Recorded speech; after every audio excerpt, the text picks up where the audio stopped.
Morning Glory, America. I'm Hugh Hewitt. Monday through Friday, you hear me on the Salem Radio Network. Saturday mornings right here on MSNBC. Later this morning, what does Sean Spicer's departure from the White House mean?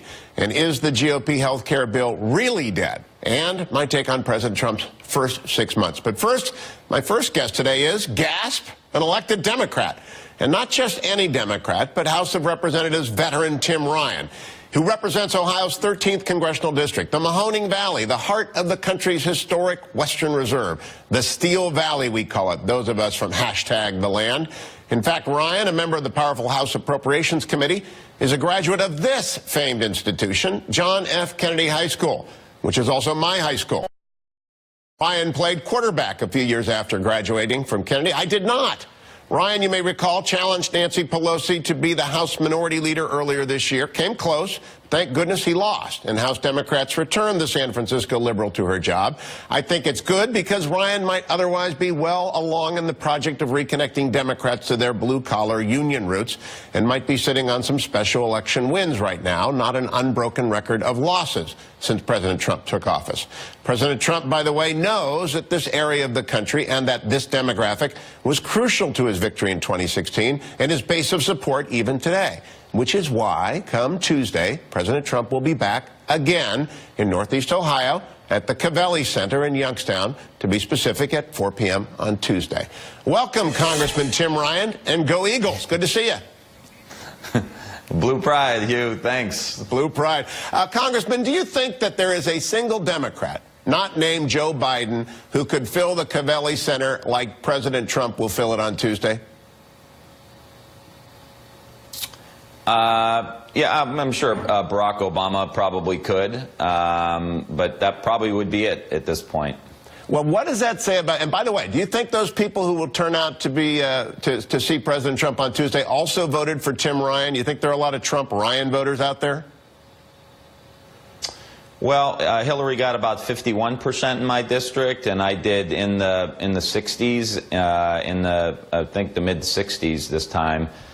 So there was, I think, a 15, 16, 17-point delta between the Hillary voter and the Tim Ryan voter, and those were Trump and Tim Ryan voters. So there's no question about it. A lot of working-class people who just feel the Democrats aren't quite connecting to them. And that is who interests me the most. Who are those people, and why does your party seem to have contempt for them? Oh, I don't think there's contempt for them. I just think we have gone down this road of what I call the over-consultification of the political process, this micro-targeting of voters where there's no broad aspirational economic message. And so we got in the habit of talking to, Latinos about immigration, and African Americans about voting rights, and women about choice. And once you go down that road, then you're splintered. And what you need in order to win, and I think the one thing Trump did well, is to have a big, broad, bold economic message. He was talking about $1 billion or $1 trillion infrastructure bill, expanding health care through Medicare and Medicaid, bringing costs down for people. The problem, Hugh, is he hasn't delivered on any of those things, and he's actually moving in the other direction. So that's the real problem with Trump. He got the marketing piece right, and he's not doing anything policy-wise to help them. That's why he's coming back to get on the marketing tour again in Youngstown and get the rhetoric going. But we need some action here. We need some help. Let's stick with your party for a second, Congressman Ryan. Joe Crowley is the chair of the House Democratic Caucus. This week he got asked, what's the core message? And he said, quote, that's being worked on. It's July, Congressman Ryan. When's it going to come out? Well, there's a lot of us, we have a core message. It's wages, it's jobs, it's growth. It's not having a party that's hostile to growth in business.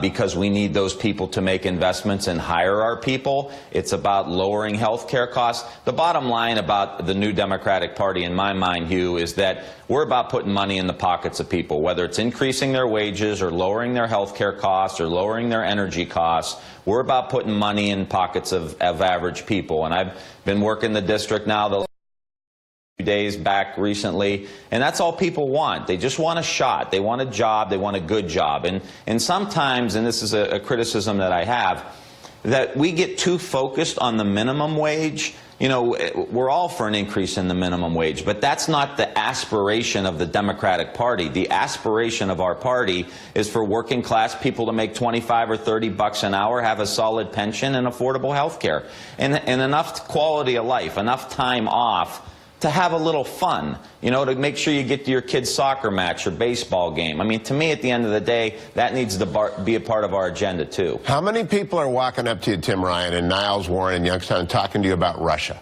What percentage are saying, hey, Congressman, I'm really into that Russia thing? I spent the entire day here yesterday, Hugh, in Youngstown, Akron, Barberton, not one person. And so I think the Russia issue is very, very important. This is not to diminish the issue.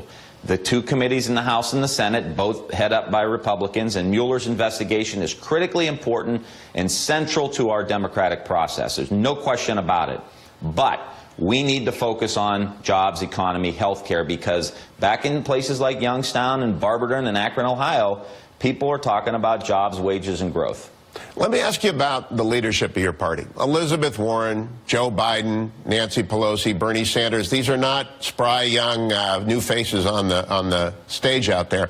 When do you turn the page, Congressman Ryan? I've heard you say you're not interested in challenging Nancy Pelosi again, but it looks to me like your party is just got to turn a page to a new generation of leadership. You agree with that? I don't think there's any question. You know, I'm still being very vocal. I'm still traveling. I'm still going on TV. I'm personally trying to go to places that Democrats haven't gone in a long time. I'm going to be in Kentucky. I'm going to be in Mississippi. I'm going to be in Alabama. I was down in South Carolina. So I'm one younger member trying to go to these places to reconnect with our party. But we've got young stars like, you know, Hakeem Jeffries and Seth Moulton and Joe Kennedy.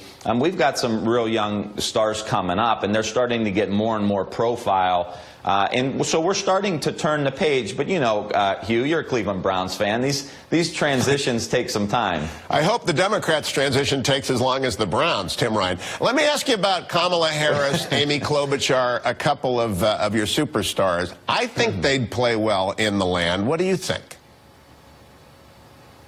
No question about it. You know, meeting them, talking to them, they're very clear in their messaging. I think they come off very well. They're very grounded, very down to earth. So I think they would be great candidates, no question about it. And they're very, very smart. And I think they're on the side of working class people. And that's really the discussion we need to have. We don't need to concede progressive values, in my estimation. I know, Hugh, you may think we do, but I don't think we need to concede our progressive values in order to connect to people, because at the end of the day, I think our progressive values economically are the things that will help those union workers get back to work. Last quick question, Tim Ryan. Do you think you need to concede that Democrats have got to come out and talk to conservative media? You always show up on my radio show, but I think sometimes the silos are pretty airtight for Secretary Clinton and the senior Democrats. They don't like to mix it up. They don't like to talk like this. What's your advice to everyone?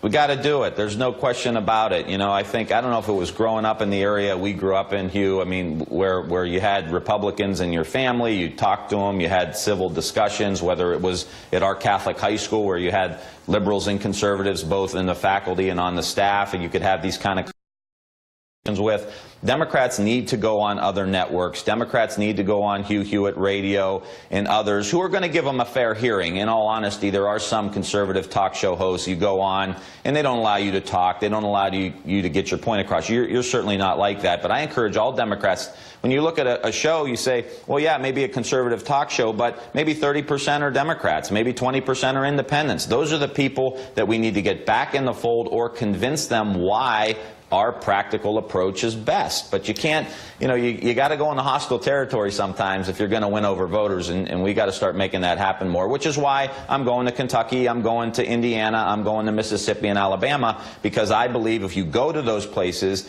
you let people know you care about them, and you're concerned with where they're at in the world, and you want to help them, and you want to present to them your plan on how you can help them, they're going to give you a fair hearing. Right. And then it's up to us to convince them that our positions are best. I'm so glad you lost, Tim Ryan. But have a great weekend in the land. Stay well and It's always your friends that get you, Hugh.